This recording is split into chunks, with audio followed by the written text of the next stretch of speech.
Today we begin our session 16, continuing with the Gospel of Mark. Just a quick recap of what we had done last time.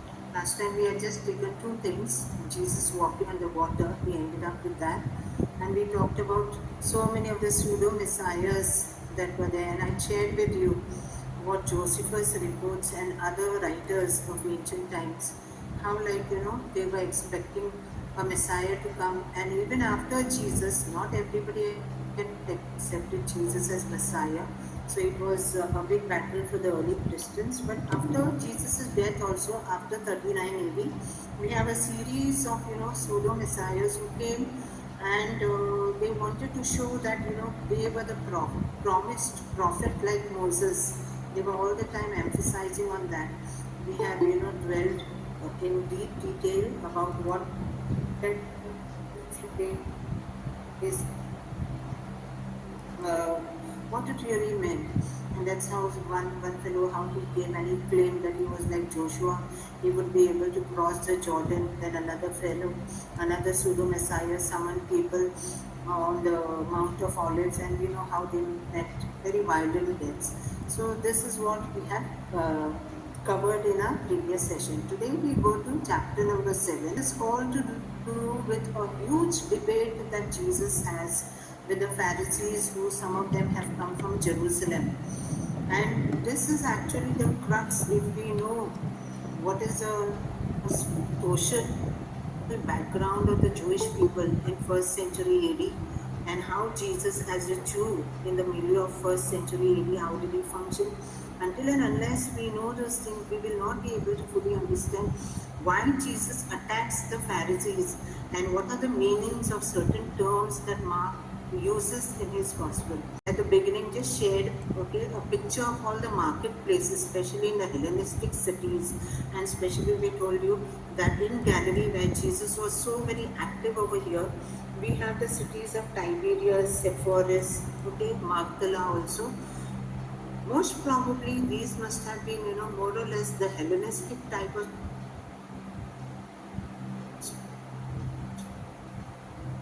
structures that were very commonly even later on when he goes into Gentile territory of the Decapolis, then to the north in Tyre and Sidon.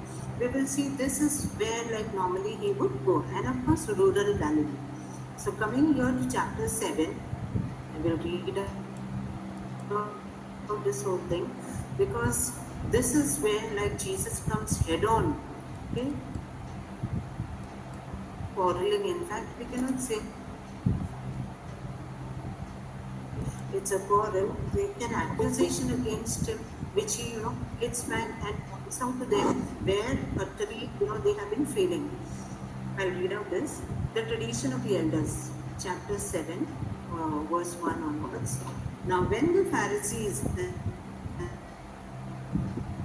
and some of the scribes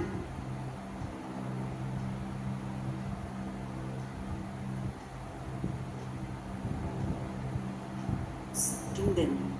For the Pharisees and all the Jews do not eat unless they thoroughly wash their hands, thus observing the tradition of the elders, and they do not eat anything. Also many other traditions that they observe, the washing of cups, pots, and bronze kettles. So the Pharisees and the scribes asked him, why do your disciples not live according to the tradition of the elders, but eat with defiled hands? He said to them, Isaiah prophesied rightly about you hypocrites, as it is written, this people honor me with their lips, but their hearts are far from me. In vain do they worship me, teaching human precepts as doctrines. You abandon the commandment of God and hold on to human tradition.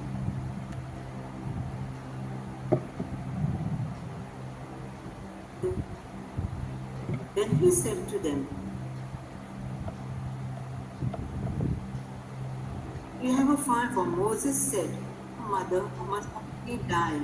But you say that if anyone tells father or mother, whatever support you might have had from me is Korban, that is an offering to God, then you no longer permit doing anything for a father or mother, thus making void the word of God through your tradition that you have handed on. And you do many things like this. He repeats the same sentence earlier also. You do many things like this.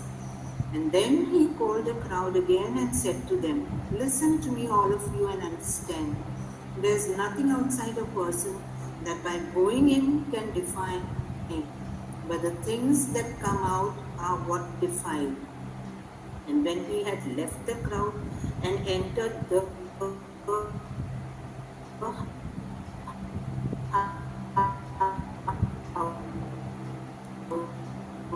house, probably his own house, then whatever goes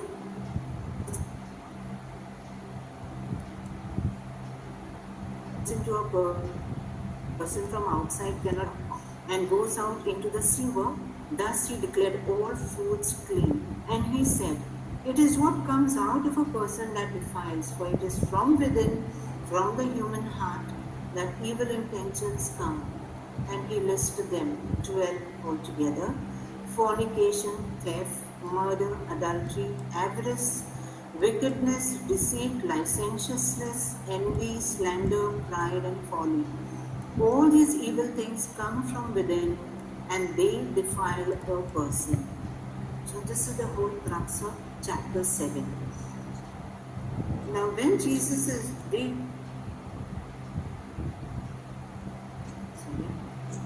Now, when Jesus is talking about, repeatedly, you must have seen in that text that I put out there, all the time the word tradition keeps on, repeatedly occurring.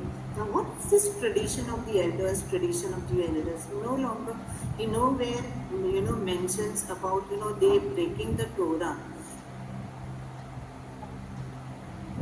Is mentioning disciples. So they noticed that some of his disciples were eating. What is the Pharisees with defiled hands? And the whole argument stems only from your washing, from washing of hands. The disciples, they must have come from the marketplace, and they noticed, they must have been observing them very minutely, and they realized that they started eating without actually washing their hands. Now, why anybody will question, like, why Jesus makes such a big issue about this? In fact, is it not expected that we wash our hands when we go out in the public and all? It is a matter of hygiene, right? We all of us, some of us are such hygiene freaks and all, that we will constantly keep on washing our hands, and this is something very nice and desirable. But why is Jesus attacking that just because the Pharisees pointed out to him that your disciples are not washing their hands and they are directly going and eating? Why does Jesus get so very angry with them? There is a reason behind it. The issue is not only about not washing hands, and the core of the whole thing, it is about authority. Let me run you through this, okay? Now, when they when they accused his disciples, the Pharisees, they accused him of not following the traditions of the elders. Who were not following? The disciples. Now, what are these traditions of the elders that they are constantly referring to? What were these traditions? Let us have a look. The traditions of the fathers is none other than those Torah traditions now found in Mishnah and called the oral Torah. Today, if you look at practicing Jews, the Jews of today, for them, after the Tanakh, which is the entire Bible for them, after the Tanakh, all the Talmudic literature, the Mishnah, will be running through this. These names you will have to become familiar with them. All the literature, interpretation of the law, and huge commentaries on all the books of the Tanakh, they were all collectively put together, okay, and most of them rulings of the rabbis, okay, the rulings of the rabbis. Now, what were these rulings? These rulings were called halakha. Halakha means, actually in Hebrew, the meaning of halakha is to walk. So, to walk in the ways of the Lord. So, anything like, when they would pick up said, and they would give their own interpretation. So later on, after the fall of the Jerusalem temple in 70 AD, there was a long run process whereby they started gathering all these traditions of the pre-70 rabbis who were the adversaries of Jesus with whom we are dealing right now. So all these traditions were later on gathered into the Talmuds, okay, in the name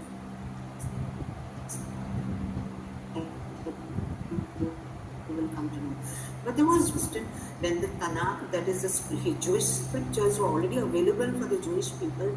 Why was the Talmud and all this, Mishnah and Tosefta and all these literatures that are all put together? Why was the need for all that? There was the need because later on, after 70 AD, basically the cult of the temple no longer existed, and the Jewish community had gone into a very deep cycle. So, in order, to orient the entire community towards interpretation of the Torah, everything became Torah centered later on because the temple no longer existed. They couldn't go and worship in the temple. So, the form of worship had to be adapted to new needs, and that is exactly what happened later on with the rabbi. But prior to then, from where did it begin? The beginning point was definitely not only during the time of Jesus, much before that. The Pharisees were already there. They were very active as a group. So, and they were people who they were referred to as the pious ones. They were sometimes called the separated ones, like how we in today's parlance, today the religious, all of you, most of you religious, you are removed from society because you witnessed God's presence in a very different way. So in the same way, the Pharisees also, for them, the Torah and its interpretation meant everything. But in the bargain, what happened is they started adding on so many other own traditions of their own understandings. And these were the understandings which became such a huge accumulated burden on the people that they became very, very rigid, and realized that they were actually deviating from the God-given commandments which were contained in the Torah. So that when we talk about the traditions of the fathers, then Jesus is constantly referring to it. This is nothing but what the Pharisees used to call the oral Torah. Apart from the scriptures, whatever traditions and interpretations they were making, they were calling it the oral Torah. So these were the traditions that were gathered, and later on in the Mishnah, they were all codified. Mishnah is basically a tractate which contains all the laws that were codified after the fall of the temple. Why? Because after the fall of the temple, there was a big tectonic shift in everything. Prior to the fall of the temple, though the Jews in Jerusalem and the whole of Palestine, they were governed directly by the Romans, but in the scriptures they were given this concession. The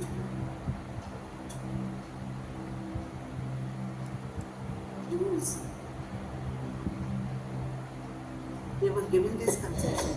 So naturally, when the acts that had to be gathered together. So all those codified laws are contained in what we call the Mishnah, which has 63 tractates. Means meditation. It follows that the Pharisees are represented as a group formed around the ideal of Torah learning, and hence their principal interest definitely lay in the interpretation of scriptures and the application to everyday life. The Pharisees of the pre-70 AD period were the precursors to the Talmudic sages. Precursor means one who comes before. In the same way, these Pharisees who were there at the time of Jesus, they were actually, they were the ones who passed on all their heritage to the Talmudic sages. So since that period, from 70 AD onwards, right up to 400 AD, that period is called the period of the Talmudic sages, because basically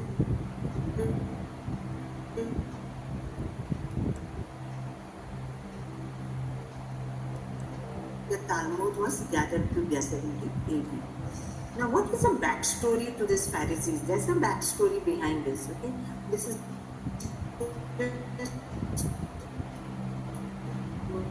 one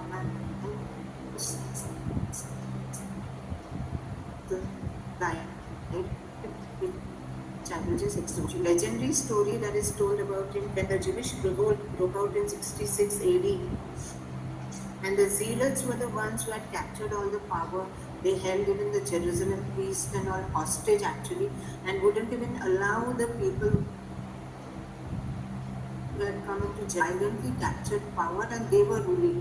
And this went on for nearly 4 years. They even minted their own coins and all. Such were the rebels, the Jewish rebels, when they took on the Roman army. So Johanan ben Zakkai, they say he tried his level best to convince these rebels that this is not the path that we should take. We will be doomed because we will be no match to the Romans, but they refused to listen. So there was great faction within, the Romans, because their interests were always taken care of, and they were the rulers. In effect, de facto, they were the ones who were ruling. So they would always want to have a good relationship with the Romans. It was a common people, okay, inspired by the Pharisees, the scribes, and the zealots, who always looked upon Roman rule as aliens who had captured power, and that God will restore back the true ruler.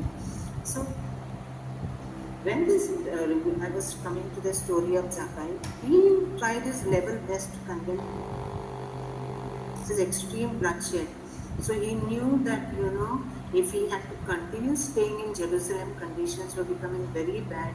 People were starving. Okay, people literally died. There are accounts wherein a woman even, killed her own child and, ate the flesh of the child. Incidents of cannibalism, and all to this extent it was so horrible, the fall of Jerusalem. So Yohanan ben Zakkai, he pretended in a fruit basket, I think it was, he pretended that he was, a corpse, and he was hidden over there and he was carried out. And they say that's how he finally, was able to escape from Jerusalem. And this was a man who finally, after the fall of the temple, actually 70 AD the temple fell, but the revolt went on him to Masada, and they held on there for another 4 years. But in effect, Jerusalem was gone by 70 AD, I mean the temple. So Ben Zakkai was a leader who, brought all the sages together. All the rabbis were remaining. They were totally shocked. They couldn't believe that, God could have abandoned his temple, like how it, which was on the coast, along the coast. And then they began this work of gathering all this thing. So all the traditions at the time of Jesus, whatever was existing, was also taken over there into account, and went on for nearly 2 centuries. This process went on. Most of the nearly 700 pericopes pertaining to Pharisees before 70 AD concern legal matters, and the larger number of these relate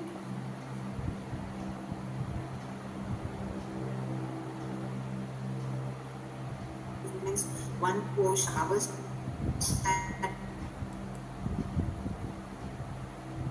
in the protocol in one temple, and the second one, in these things were very clearly laid down. So agricultural time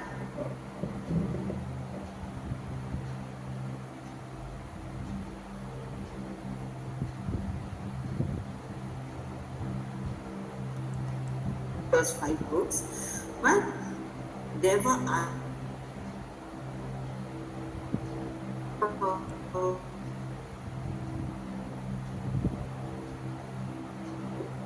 collective work. I am putting this out for your knowledge, so that today we have this whole collection of all these gatherings after the 70 AD called the Talmud. And in the Talmud we basically have, I will not explain this whole thing here. Basically we have two types of huge Talmuds. One was what was developed in Jerusalem, that is called the Yerushalmi, and you have the Babylonian Talmud, which is called the Bavli. And the Bavli is supposed to be the one that is superior. Now, Babylonian Talmud, these sages were the ones who were there stationed in Babylon. Please remember, don't be under the impression that when we talk about the Jews were only people at that point of time who were concentrated only in Palestine. No, not at all. There were huge diaspora. They are called the diaspora communities. There was a huge community in Alexandria. There was the biggest one was in Babylon because not everybody had come back from the exile. So there was a sizable community which prospered and became very powerful, and they remain. And in fact, till today, the remnants are there. So there in Babylon, there was this center of Torah learning which was very strong. In fact, it is from there they say that the Torah was actually finalized in the second, third century BC. So here we have the Babylonian Talmud, which is considered to be more authoritative than the Yerushalmi Talmud. Okay? And the man who afterwards, who was considered to be the ruler of the community was this one Prince Judah. Okay, Judah the prince, he was called. Okay, Rabbi. He was also himself a rabbi, a Pharisee, Yehuda Hanasi. And the Mishnah, in fact, has 63 tractates, as I told you. All the codes and the rules are there. And then you also have something called the Gemara, okay, along with the Mishnah.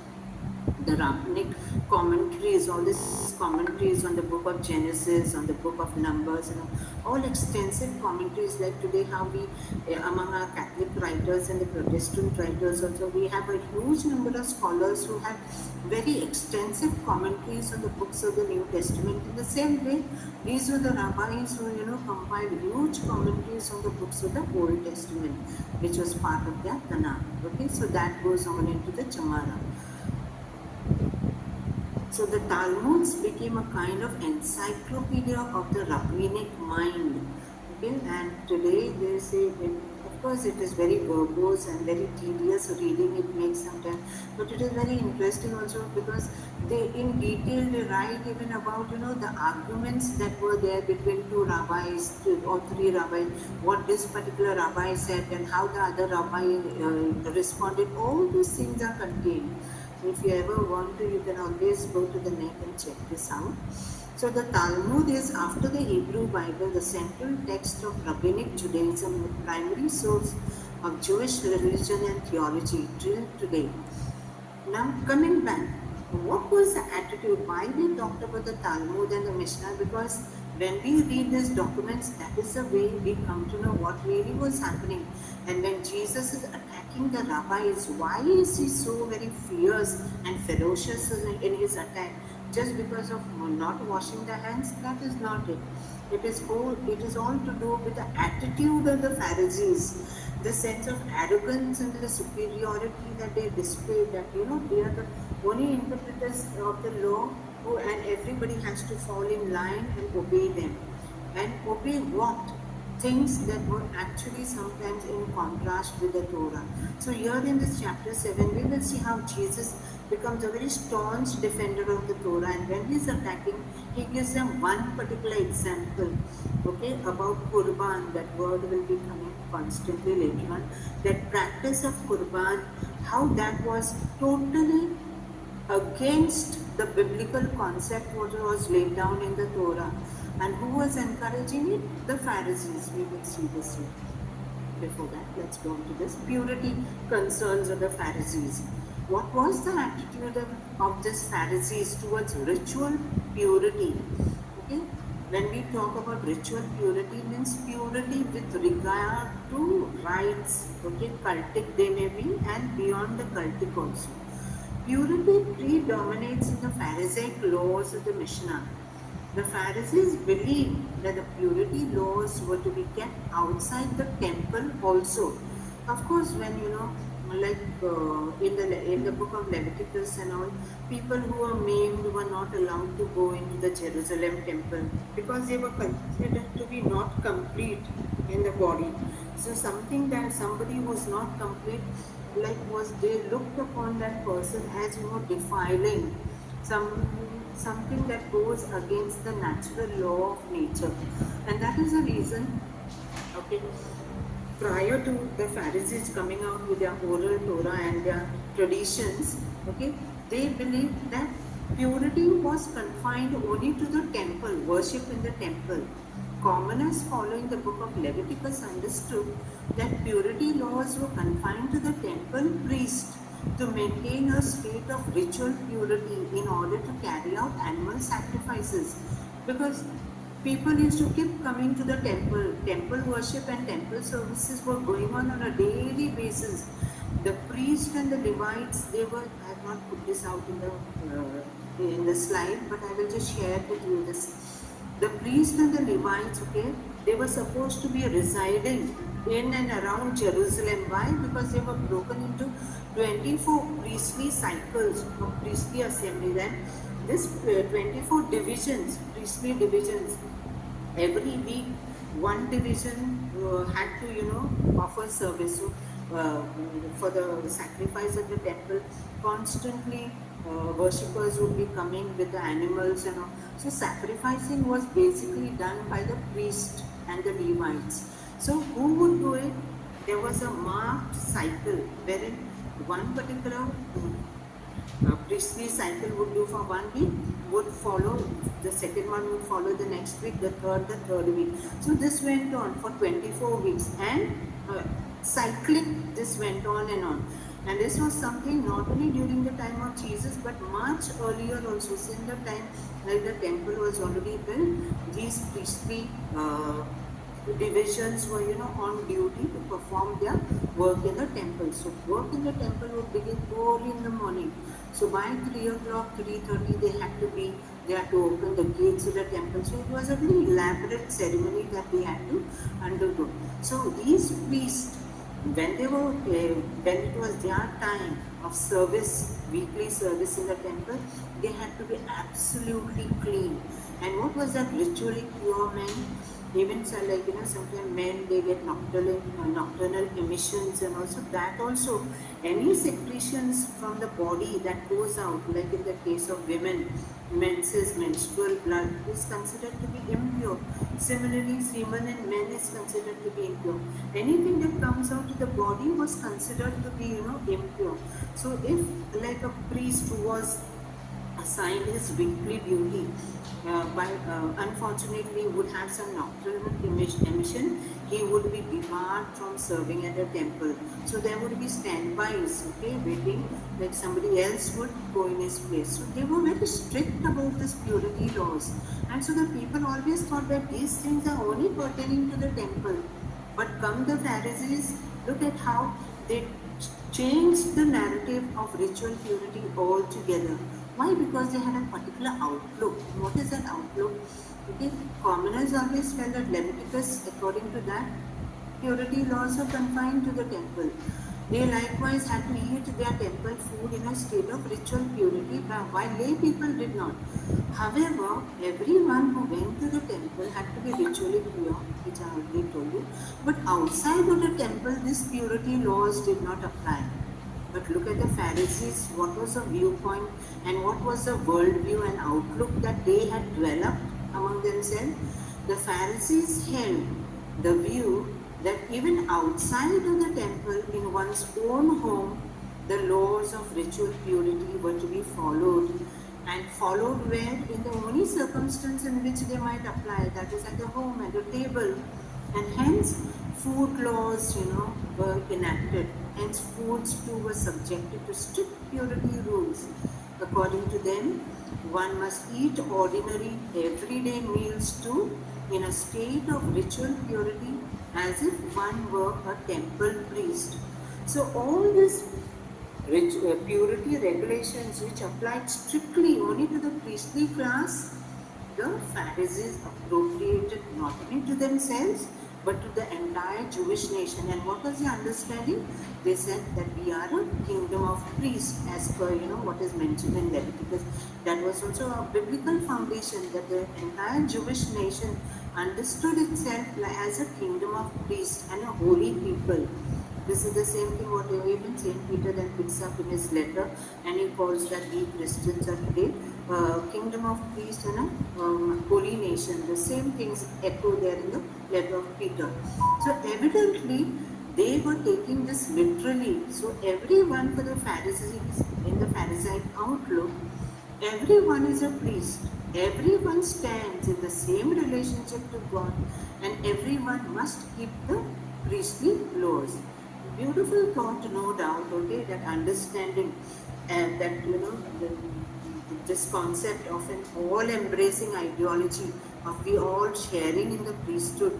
No doubt it was good, but they took it too far.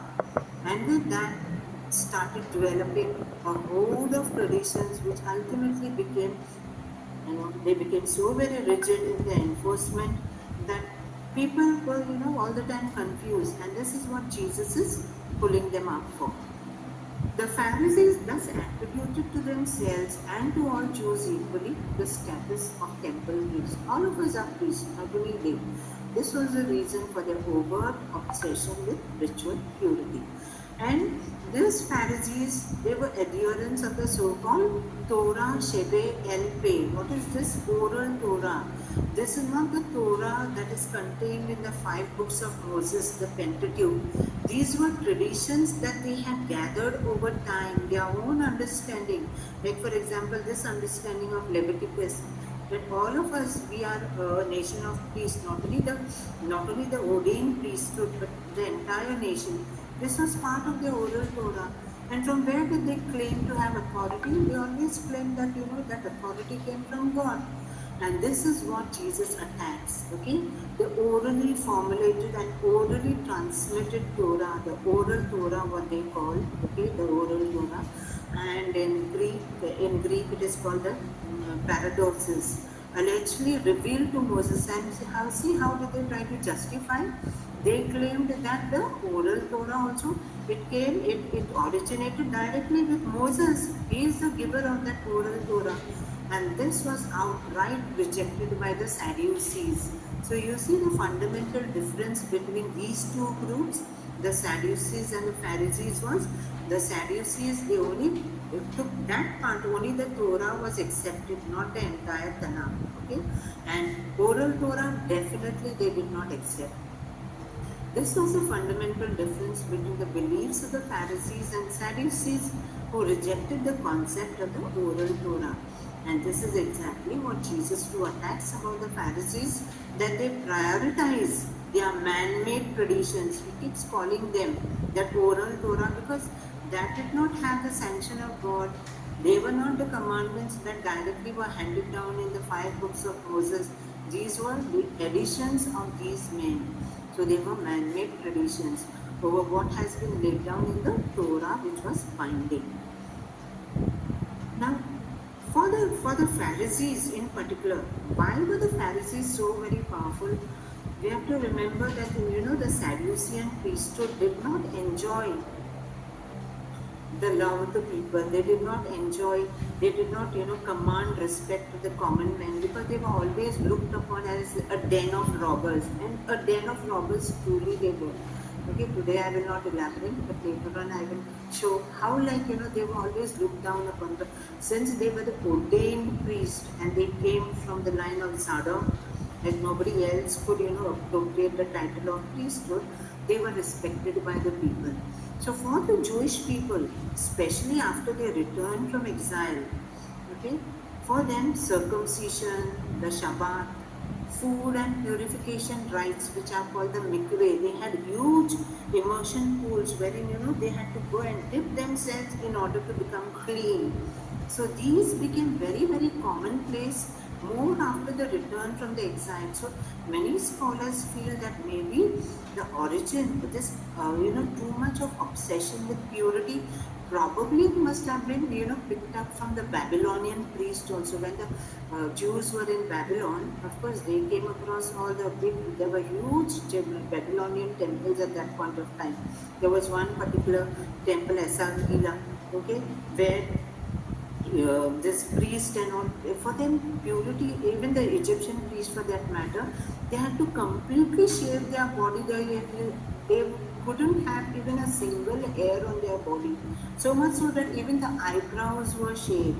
Okay, so those were strict purity regulations that were required in most of the priesthood in the entire of Mesopotamia, be it in Babylon, also in Egypt. So maybe they say that these concerns with purity must have been absorbed and picked up by the Jewish people when they were in Babylon during the exile.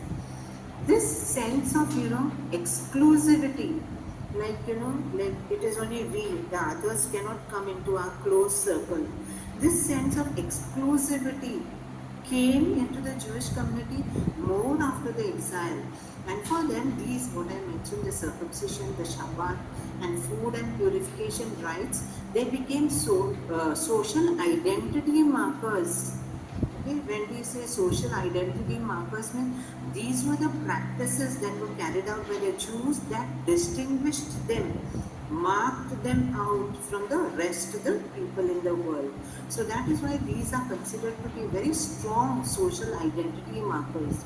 Laws governing the Shabbat, circumcision, food, and purity served as boundary markers to separate Jews from Gentiles. And so, because of these laws that they enacted for themselves, they began to develop this, exclusivity. They wouldn't easily accept it. Of course, proselytes were taken. If somebody wanted to convert and become a Jew, that was allowed in Jewish religion, but after a very stringent process. Otherwise, this sense of exclusivity was very strong among the Jews, which we have already dealt in the first two sessions also. So when changes in Jewish life were rapidly taking place, when was this? It was more after the exile and more so after the Maccabees. When the Maccabees, they seized power, that is when Hellenization took place and Alexander came and conquered and all, and his people, okay, his heirs, the Ptolemies and the Seleucids, they were the ones who were, in turns ruling Jerusalem, the whole of Palestine also. And later on, we have the book of Maccabees. Anybody remembers in the Old Testament we have 1 and 2 Maccabees? These were the Hashmoneans who grabbed power from Antiochus, okay, a Seleucid emperor. He was little mad. He literally went and desecrated the temple at Jerusalem, and that is why there was a huge revolt. That was the first revolt by the Jews. That was the Maccabean revolt, and then finally they became the rulers for the Hashmoneans. Okay? One of them, the Hashmonean princess, was the wife of Herod the Great, Mariam. So this was a time when they started developing this sense of being very exclusive. From the heart of the city, those in control of the temple established policies for the function of the cult and the daily ritual practices of Jews. Jewish people, especially the Pharisaic adherents, those who were, stringent fans and followers of the Pharisees, they were, very rapid in following these customs that were brought by them, man-made customs, the tradition of the Pharisees, came to be rigidly observed.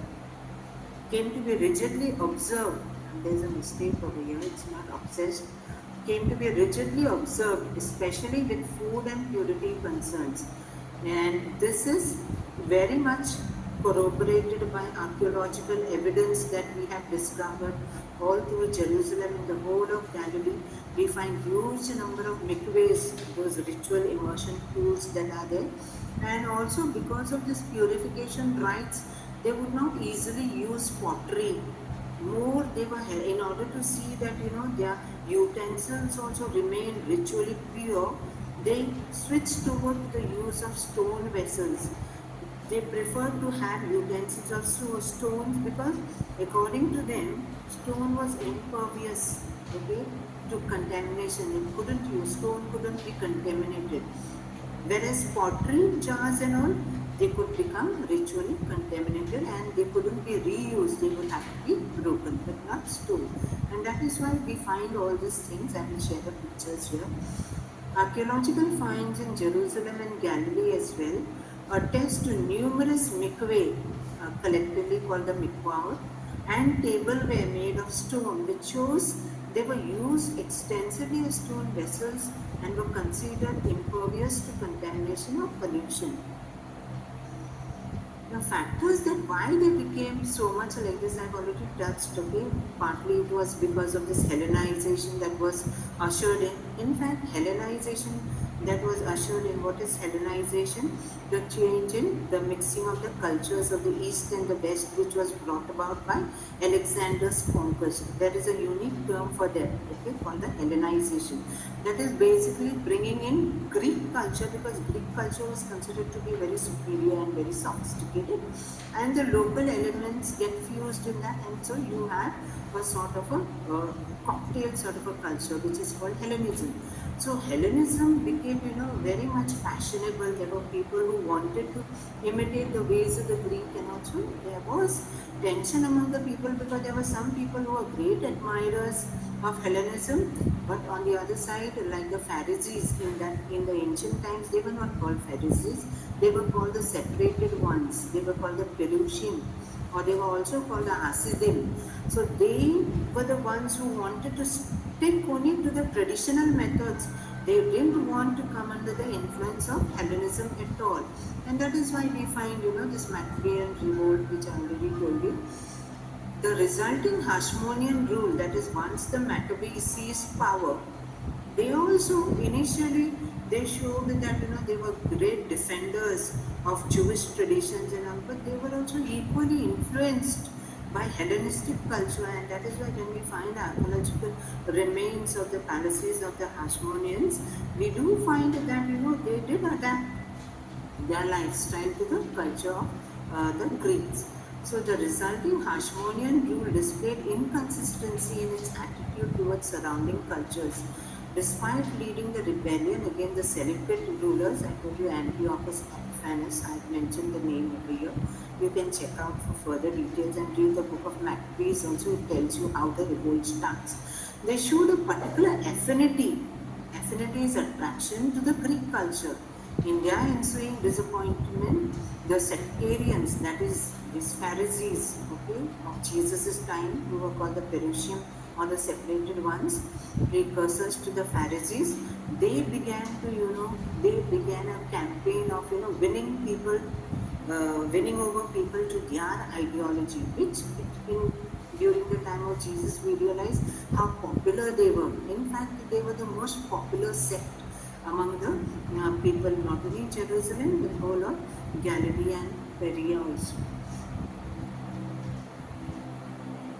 The separated one, they recognized that a life of purity was needed to protect their way of life from the Gentiles and also from Jews who demonstrated unfaithfulness to God. So any Jew who was, leaning towards Hellenism was considered to be, falling out of the covenant with God, not faithful to the covenant of Israel. You remember in two previous this, I think I had shared this one picture about this Hashmonean ruler, Alexander. He was Alexander Janneus. He was also called Yanai. How he crucified, 600 Pharisees because they refused to obey his command. So you can see how, like, that entire movement of the Pharisees, how it was growing during the previous 2 centuries, and especially a century before Jesus. During the Second Temple period, circumcision was another marker. You are all aware. This was only for the men, okay? But this was a very distinct marker for a Jew. It marked out a Jewish male completely from the surroundings. Why? Circumcision on the 8th day, okay, was considered to be, they had to, that whole exercise was meant to demonstrate that you are entering into a covenant with Yahweh. That was the entire purpose of circumcision. So when this, the Muslims also, they will carry out, but circumcision was not something that was practiced only by the Jews. It was practiced by most of the people in the Mesopotamian cultures, also partly in Egypt, and it was considered to be, a hygienic practice for men in order to, prevent infections and all. But in Jewish culture, this became from Abraham. It was like you're emulating, Abraham. It is from there the circumcision comes in. From Genesis we get it. So every Jewish male had to be circumscribed on the 8th day. But what would happen when Hellenism came? And many of these Jews and all, they started, becoming great fans of Hellenism. One of the distinct markers of Hellenism was what the Greeks were great uh, celebrators of the games, the Olympic Games, the Olympic Games were supposed to be the pinnacle of, human prowess that could be demonstrated, and the Greeks, they paid a premium for that. So games were something that were, greatly celebrated in Greek culture, and that is why we not only had the Olympic Games, in fact, were the first ancient games among the Greeks that was started in 776 BC. Okay, so ancient it was.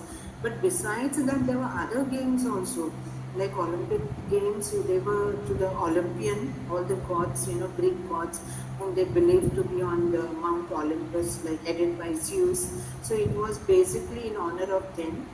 But besides the Olympics, you also had the Isthmian games, which were in honor of the Greek god Poseidon, the god of sea.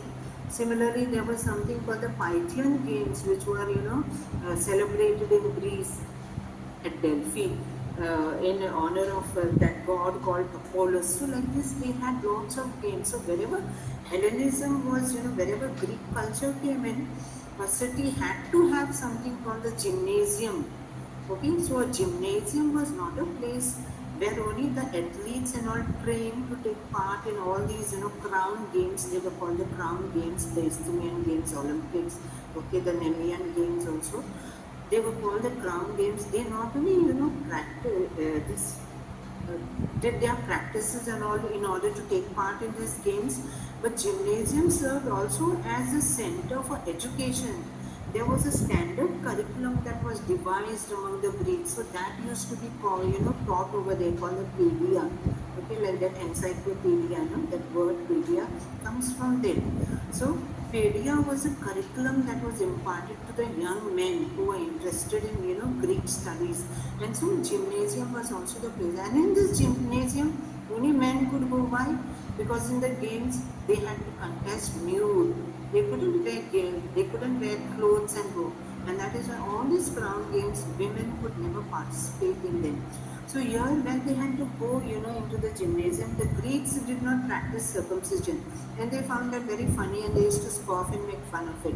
So when these Jewish men, young men, especially among the elites, because to go to a gymnasium you had to have a lot of money to train under trainers, and also common people did not have access to all these facilities. So here, when they went, because of the circumcision, they had to run in the nude of, even if they were having combat games, all kinds of games is to be part of the ancient games. Because they didn't want to expose, their circumcision, they would go to the extent of, reversing the circumcision, and that is why there was a big, sort of, animosity among the people. So the people within the country, within the nation were a divided lot. The elites were pro-Greek, the common people were pro-Torah. And who were leading them in this? We call the Pharisees. Okay, so Josephus very nicely reports this about how they used to hide their circumcision and abandon the holy covenant. So these people who were the Pharisees and their followers were very conservative. They would label them as who? People who had deserted the covenant, deserters of the covenant. That means they are apostate. They are not people who are within the holy covenant with Yahweh, and they were looked down upon. Okay, so here this was the way there were civil tensions within the Jewish nation. Josephus reports that they also hid the circumcision of their genitals, that even when they were naked, they appeared to be Greeks. He gives this very interesting observation and very detailed report in his book, The Antiquities of the Jews. The difficulty with this practice was that during the period, faithful Jews thought that covenant and circumcision were synonymous. That is, anyone who tried to hide the sign of the covenant, circumcision was a sign of the covenant. So if you feel ashamed, okay, to own it up in public, that means you are an apostate. You are not a person, you are an unholy person. You are not a follower of God. So this was how circumcision became synonymous with covenant binding. Now coming to circumcision, we have seen immersion pools, we have seen now kosher. Now food. Food was the biggest one. Okay, the term kosher refers to foods which Jews are allowed to eat. Kosher means fit and is the label used for all foods that Jews are permitted to eat. That is why you must have, I don't know if any of you are familiar with this. Like even if you go to the US and or even in the United Kingdom and most of the European countries, there has to be a label whether it is kosher or not. Only kosher, certified food will be bought by these Jewish people. Of course, they are very fanatical with all this type of thing. So these are basically what were permitted: kosher fruit, all vegetables, provided they are washed and eaten. Animals with split hooves only, okay, like how the cow, the buffalo, that also chew the cud. What is the meaning of chewing cud? Means only those who ruminate. So basically cattle. Some birds, example chicken, duck, turkey are favored, but birds of prey like vultures, okay, eagles, predatory birds are prohibited. So that is not kosher food. Similarly, fish, they were very particular. And remember in our hotspot Galilee, Galilee was a place where, the garum sauce, I told the fish sauce used to be manufactured, especially at Magdala, which was in great demand by the Romans. So this garum sauce also, the Jews and all, they would definitely use only kosher fish for that. Fish that have both fins and scales. If one of the two things is missing, that fish will obviously not be eaten by the Jew. And these customs prevail even today. Okay, observant Jews will still practice rigidly these kosher laws, which are collectively called the kashrut, food laws. Animals will only be considered kosher if they have been slaughtered by the Shekita method. What is the Shekita? Nothing but halal. You see, even in Marga, when we go to buy our chicken and all, halal is what? That is the least, okay, the least cruel method that is adopted. And mostly they will slit the throat because that is considered to be, taking away life quickly and drain out the entire blood, because there's a complete prohibition in Jewish law, okay, over consuming blood. So the blood had to be drained out. So even in the animal sacrifices that were carried out in the temple, the blood would be gathered in the container and the priest would go and sprinkle it on the four horns of the altar. Okay, so that becomes an offering to God. So the Shekita method is that which causes the least amount of pain to the animal. This involves cutting the animal's throat with a very razor sharp knife, which causes minimal, okay, pain to the animal. And from where does it come? There is the origin for all these kosher laws. The Lord said to Moses and Aaron, say to the Israelites, of all the animals that live on land, these are the ones you may eat. You may eat any animal that has a divided hoof and that chews the cud. So this is from where it emanates. What is kosher food? Accepted food, okay, which is ritually pure, is called kosher food. And the opposite food, like the pig, the horse, and all these, okay, is called treifa. In singular is treif. I have put out over here. Judaism's food laws are known as kashrut. These rules are contained within the mitzvot, that is purification, being pure, mainly in the books of Deuteronomy and Leviticus. Following them shows obedience and self-control. So food that is allowed is called kosher and what is not is called treifa. Here I put out some pictures for you about those mikveh, the ritual immersion pools, and there were specific ways where these pools could be built. They had to have, most of the time 7 steps to lead, and the water also had to be, not from an artificial source, but it had to be connected to some natural source. And this water was considered to be, very pure. And so when you wanted, like, if you have become ritually impure and you want to get out of that impurity in order to make yourself pure, you have to go and immerse yourself in this mikveh. Okay, so these are the 48 mikvah. Okay, so 48 such mikvehs have been excavated near the temple area. Put on some more pictures here also. Here the entrance is covered, but this is in the upper city of Jerusalem, which was obviously the part of the city which was occupied only by the Jerusalem elites. All the rich priestly classes, they lived in the upper city, which had beautiful homes built of marble and all white. So if you go to the upper city part of Jerusalem, you will find a huge lot of all this type of excavations. And here are the this okay, pictures. This is an artist impression how exactly a mikveh would be, and they would go and do it here. Here there is an actual picture. Okay, if you count the steps, most of the time you will see the seven steps there. Then here, unclean. Not only like emissions from the body and all will make you ritually impure, when the concept of purity for the Jewish people has laid down also in the Torah partly, it meant that only the land of Israel proper, geographically speaking also, only the land of Israel was considered to be pure and clean, and the purest place would be the temple, and down from the temple you have varying degrees of purity. As you come down it is lesser and lesser pure. So in the Jerusalem temple, you remember, because of this type of understanding, they considered only Palestine, yeah, the land of Israel, called Eretz Israel, was pure. Only the Jewish people, in their understanding of covenantal laws, for them it was only the Jewish people who were pure. And the Gentiles in the outside world were people who were ritually impure.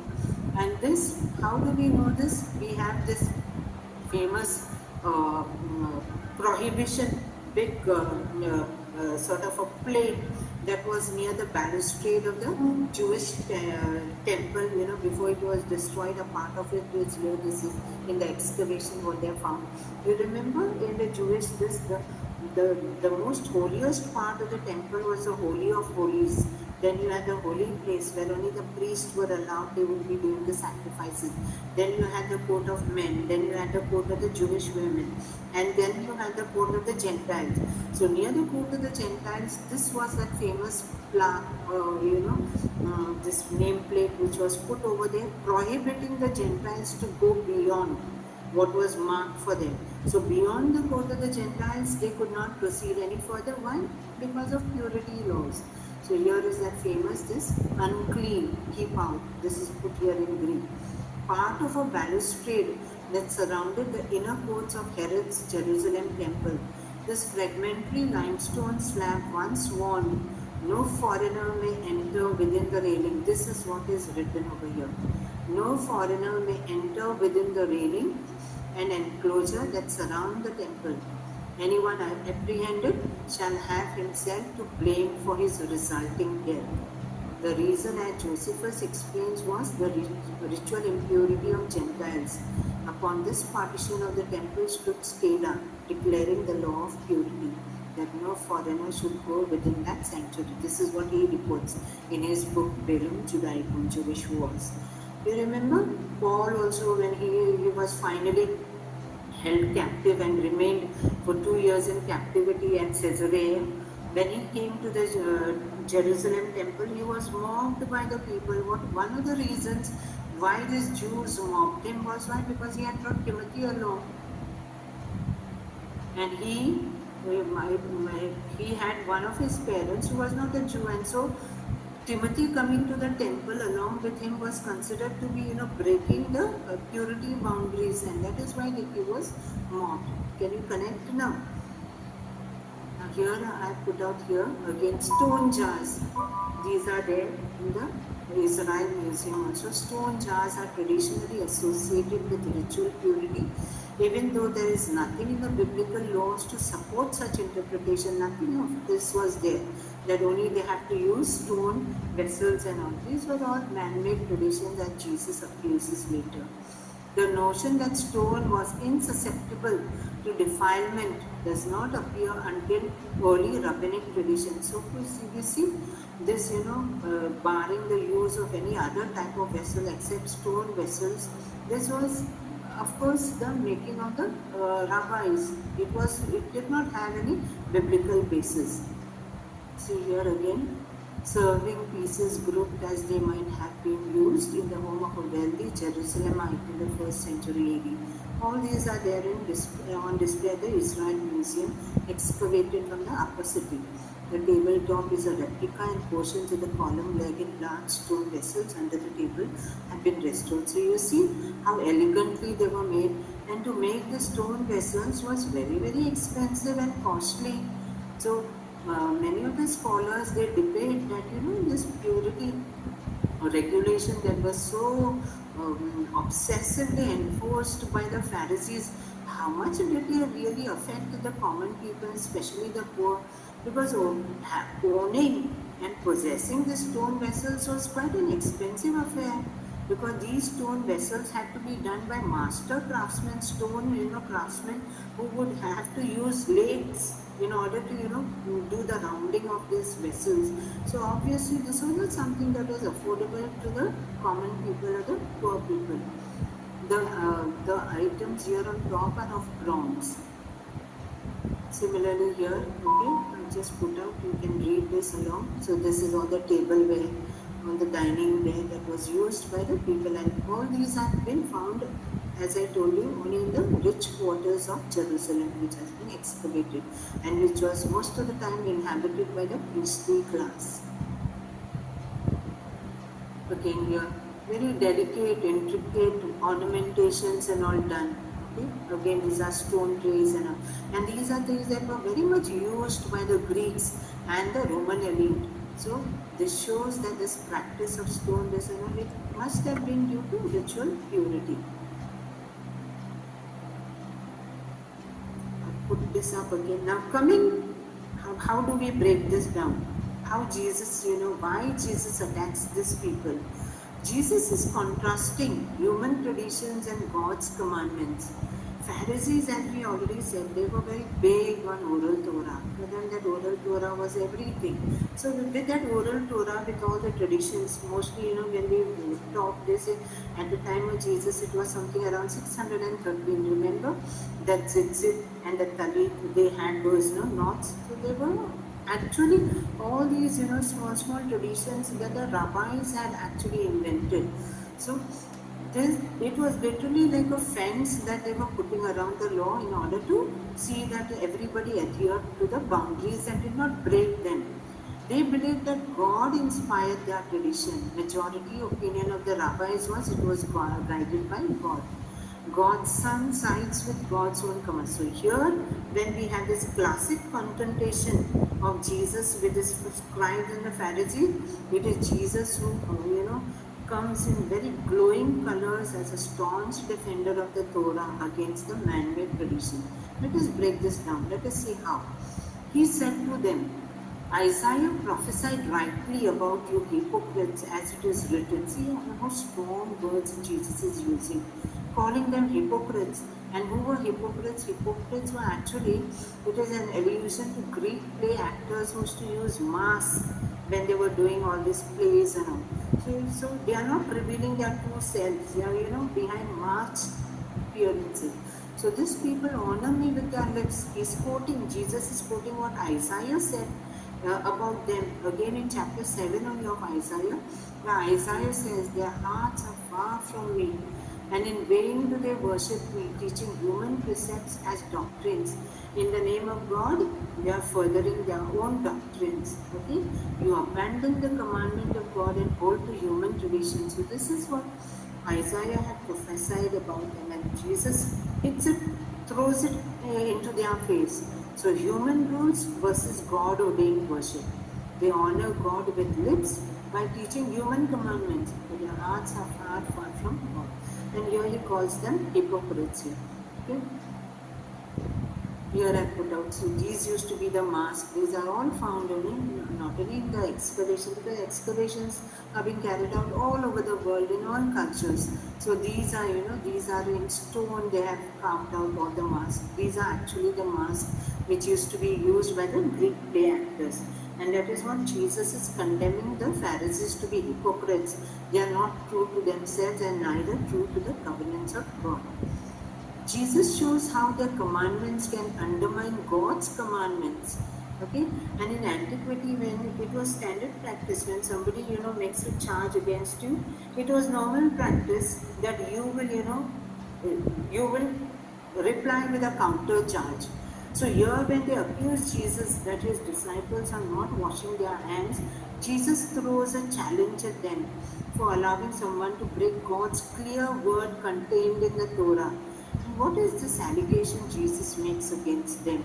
He's saying, okay, you are so petty-minded, you are so much obsessed with, sticking, very minutely adhering to your own man-made precepts and tradition, but you completely forget that you are the ones who are actually encouraging the breaking of the Torah.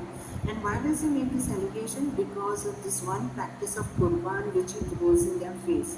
Okay, so here the issue is much more than hand washing. It is just not a small thing. It is authority which is at the core of all this argument. Okay, and here Jesus specifically throws this practice of Qurban in their face. Now, what is this practice of Qurban?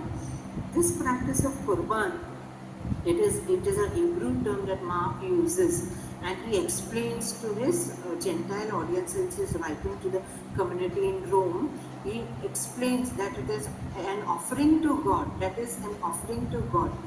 But in reality, when you look at how this Qurban used to, operate, it is very, very astounding. All the centuries and all, when the commentators, when the New Testament commentators, they always found it very puzzling as to what Jesus really meant by this when he's citing this example of how they are, manipulating this Qurban. What was uh, what was the aim of these people, and why the Pharisees were, being attacked? The reason was that this was something Jesus is citing, a particular commandment. Actually, it is one of the 10 commandments, honoring your father and your mother, okay, contained in Exodus. In verse 10, he cites over here. Moses said, honor your father and your mother, and whoever speaks evil of them must surely die. So look at it, how severe was that commandment. But how did these Pharisees, look at how they had watered down this entire commandment, which nobody had given them the power to do so. And this is what Jesus tells them. He's saying that you, instead of, binding on the people, teaching them to, practice this commandment of God to the hilt and not break it, you, on the contrary, using this Qurban thing that, um, what has been reserved for the parents sometimes, the children would, say that if they did not want to help their parents, like take for example, they have had some earnings from their fields, but if the parents are not having a very good relation with the children, and the children don't want to, have their parents this share of whatever they have earned, sometimes as an escape, what they would do, they would say this is offered to God. It is Qurban, an offering to God. And all this while, down the centuries, all the commentators only understood in this light that Qurban meant something that was kept aside for God, something that was, offered to God. So that could not be touched. So when a child, when the children of some parents, when they said that this, whatever is kept for their upkeep, for their maintenance, or the parents, it is offered to God, which what were they doing? In effect, they were depriving their parents of any source, okay, of any source of supporting themselves. So they were literally, it was actually a sort of cruelty that was being practiced on the parents. And who was helping them? Who was coming to their aid? Because whatever was considered to be Qurban, it had to be kept only for God. And if a child, okay, has done such a thing, there was always a way out in order to facilitate, okay, in order to facilitate that, they could release themselves from this was a sort of an oath. So to release themselves from this sort of an oath, there was a way out. And what was that way? There were two ways, as we come to know from Jewish historian Josephus, and also from Philo of Alexandria, we come to know there were two ways. One was, if the priest would refuse to accept it as an offering, that was one way, okay, that there would be release from that oath of Qurban. Second was, the Pharisees were given the power They had the power to grant release to a person from an oath of Qurban, so that whatever was promised to God, that could be made available to the parents. So maybe Jesus attacks this so fiercely and ferociously, maybe because this was a practice which was sanctioned by the Pharisees, and because of that many old parents were deprived of being looked after by their own children. Why? Because uh, they would go to the they would have recourse to this law of Qurban and say that this cannot be given to you because it is belonging to the temple. So it could be land, it could be anything. Okay, so that is what Jesus is attacking here. So religious excuses versus what God cares about. Jesus says that they honor God with their lips but not with their hearts. But when scripture or the Torah binds them to honor parents, they are hardly serious to the Pharisees. Obeying parents in any culture was supposed to be very, very important, especially with regard to minors. So many sages also, especially the rabbinic sages also later on, they considered this the greatest of the commandments of Moses. Mother and father was to be honored equally. So one rabbi even made himself into a stool to help his old mother climb onto her bed. Such was the devotion that was expected to be shown by parents in antiquity. And yet there were these Pharisees, okay, who were giving this concession from a Torah binding precept which was binding on all the people of Israel. So yet here Jesus goes on to state that the Pharisees in this case, who claim to honor the elders, they fail to protect the biblical commandment about honoring parents. In verse 10, he goes on to cite Exodus 21:17, which I already told you. He highlights this anomaly, citing the custom of Qurban. So he said, you only, you honor God, but it is only lip service. It is not at the heart level. Nothing really comes from there. Your hearts are far away from them. God wants your heart, not your sacrifice, which is often repeated not only in Isaiah but also repeatedly in Amos also. Now I will end with this. Marcus Joel, in his commentary on Mark's Gospel, states the following with respect to Qurban. There was one particular inscription that was found, called the Jebel Halet et Turi Ossuary. These ossuaries are stone boxes, normally made of marble and all, which used to contain the bones of the dead. Like, how we have the practice here also. After 3 years, when somebody has died, after 3 years, when the grave is exhumed, all the bones are collected and they are confined to a sacred space. So here also, the Jews also had this practice, and this was particularly very prevalent in Jerusalem, where the bones of the dead would be gathered in ossuaries. Now I will show you a picture of that. In fact, there is one particular ossuary which is very famously talked about, on which there was an inscription named Ossuary of James, the brother of Jesus. So we don't really know whether it is really a genuine one, the real brother of Jesus, we do not know. But something like this was found there in Jerusalem. And the contents on that ossuary, normally that ossuary is a bone box, okay? So it had those wordings outside had to be carved, engraved. So there was an engraving on this Jebel Halet ossuary that was found in Jerusalem. The contents of the ossuary are to be treated as if they were an offering to God. But this was very unusual because you cannot be offering bones to God, no? Because bones were considered to be ritually very impure. So scholars say that there is possibly another meaning also to Qurban, okay? And that could be, the meaning is what? As unavailable for any other use. That is to desist somebody from using it. So that could also be the meaning of Qurban. So because you don't want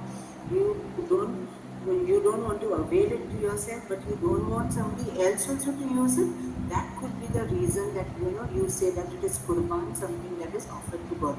It is not implied that they are an offering, since presenting to God the ritually unclean bones from an ossuary would be unthinkable.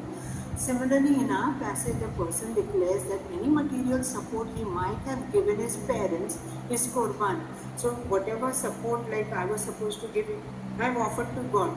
So I am not bound to look after you. And Pharisees would sanction this. So this is what Jesus is attacking. Okay? So Qurban basically meant anything that was pledged to God, which was set aside, okay, for the temple. Not that he necessarily intends to deliver it to God, but he wants to remove it from his parents. These are the pictures of the ossuary. This is the one, okay. This is the inscription, James, okay. Ossuary or the stone box of James, the brother of Jesus. This is in Hebrew. It is carved out over here. Okay, you can't see it over here. So like that, there are thousands of ossuaries that have been found in Jerusalem as excavations, and mostly they belong all to the elites of Jerusalem. I will here also one more this that gives a nice meaning from this book, the T.W. Manson. Okay, he writes in this book, Teaching of Jesus, in particular, very, very striking. A man goes through the formality of vowing something to God, not that he may give it to God, but in order to prevent some other person from having it. This was not the end of the matter, however. One's property, most of the time what used to be offered to God as Qurban used to be offerings in the form of land, okay, land gifts and all. So once property had been offered to God, priest discouraged anyone from withdrawing it from Qurban in order to return it to human use. According to Josephus, priest required 50 shekels from a man and 30 from a woman to cancel Qurban. Okay, who is reporting this? Who is telling this things about the shekels that were required? This is mentioned to us by Josephus. Obviously, this disadvantaged the poor. So, can you see a streak of exploitation on the part of the Jerusalem priesthood? Okay, they would not easily release somebody from the vow of Qurban. Why? Because they wanted to hold on to all this to add on to the riches of the temple, because they were a very corrupt lot. So if anybody wanted to be released from there, what was the price they had to pay? There was a fine or a penalty they had to pay. In order to be released from the vow of Qurban, a man would have to pay 50 shekels and a woman 30 shekels. Now, shekels was quite a huge amount of currency. Remember, shekel was nothing but a temple tax coin which had to be put in there every year. A Jew had to, send that contribution to the temple, the annual contribution. And one shekel meant, 3 coins of the local currency. And during the time of Jesus, they had to buy these shekels in pure silver from Tyrian currency. When we will be doing later on John's Gospel, I will be dwelling more in detail about that. So obviously, this was a big disadvantage for the poor, so it would remain in the custody of the temple. And this was encouraged by the Pharisees. So Craig Evans very beautifully in his book Jesus and His World, okay, he says this: Jesus' opposition to Qurban would have annoyed the temple establishment, which benefited greatly from such vows. So can you see from where all these things come and why Jesus' anger against them was so very fierce? Because this was daylight robbery. Okay, this was a way openly they would try to exploit and cheat the poor out of their lands. And put out this picture of the shekel, okay, over here. This was the ancient one, and this was more during the time of Jesus. This was the half shekel, which was mandatory for them to pay the temple, every grown male. It was also called the Becca. You can read this. Just leave it here for you. Now, release from Qurban. Can I take another 5 minutes? Can you hold on so that I just finish with this topic? Yeah. Is it okay? Yeah. You can Okay. say Okay. you 2 more slides. So release from Qurban. Who had the power to release somebody from this oath of Qurban? According to the Torah, vows and oaths would be scrupulously fulfilled as per what was given in Numbers. The Jews of the Second Temple period nevertheless knew of several ways by which one might be absolved of the obligation to fulfill a vow. One was like how Philo of Alexandria tells us, okay, he tells us about these 2 ways. One is like directly if the priest only refuses to take it, he is empowered by God to accept it or not accept it. So if he wants to help the person and release him from the oath, because the oath looks to be very cruel and not very humane, the priest has the power to outright, not accept it. So there the problem is settled.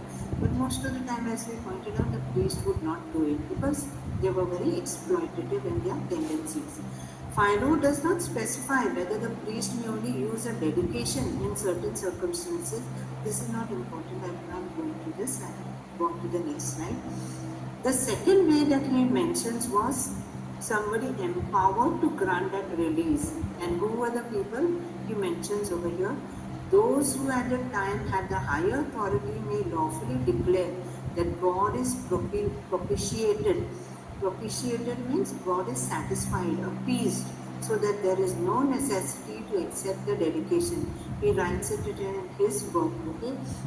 And who are these people that he is hinting at?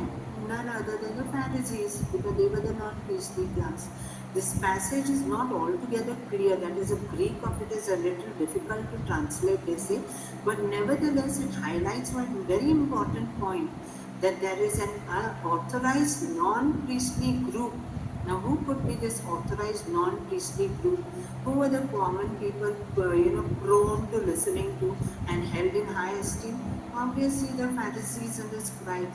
So they were the authorized non-priestly group empowered to declare that God is satisfied and that the vower therefore need not fulfill his original commitment. The absolute authority of this group is clear. They do not need to justify their decision, and as in the case of priestly refusal above, like the first way of releasing, this means of release also lacks any biblical basis, and this is the reason Jesus attacks them, because what they were doing when they were granting release from the vow of Qurban, especially something that was affecting honoring parents, okay, it had no biblical foundation as the Pharisees were claiming. And this group was obviously the Pharisees. So there were these two priestly, these two Pharisaic groups. I already constantly referred to Hillelites and Shammaites. Of them, the Shammaites were the worst because they were very extremely rigid about the interpretation. At least, and Hillelites were more liberal and tended to be more towards Jesus' side, but not the Shammaites. Okay? And to which one was bound by vows made under duress. The Pharisaic houses were thus involved in great disputes concerning the details of the release of these vows. And this is how this backdrop, okay, about the story of Qurban makes us understand why Jesus was so ballistic over the Pharisees when they accuse him, okay, about his disciples not washing hands, because it is not merely the question of washing hands, it is the entire great concept of purity which was stretched to an end which was totally unbearable for the common man. The later rabbis also admitted this. The rabbis of the Talmud and the Mishnaic rabbis, they conceded that the entire notion of a sage releasing vow, sage means a Pharisee was considered a sage. Sage is a wise man. Releasing vows lacked a biblical basis. The Pharisees, according to Josephus, followed laws not found in the Bible, laws which they call tradition in Hebrew, paradoxes in Greek, and which were accordingly rejected by the Sadducees. So this is the reason why Jesus is attacked.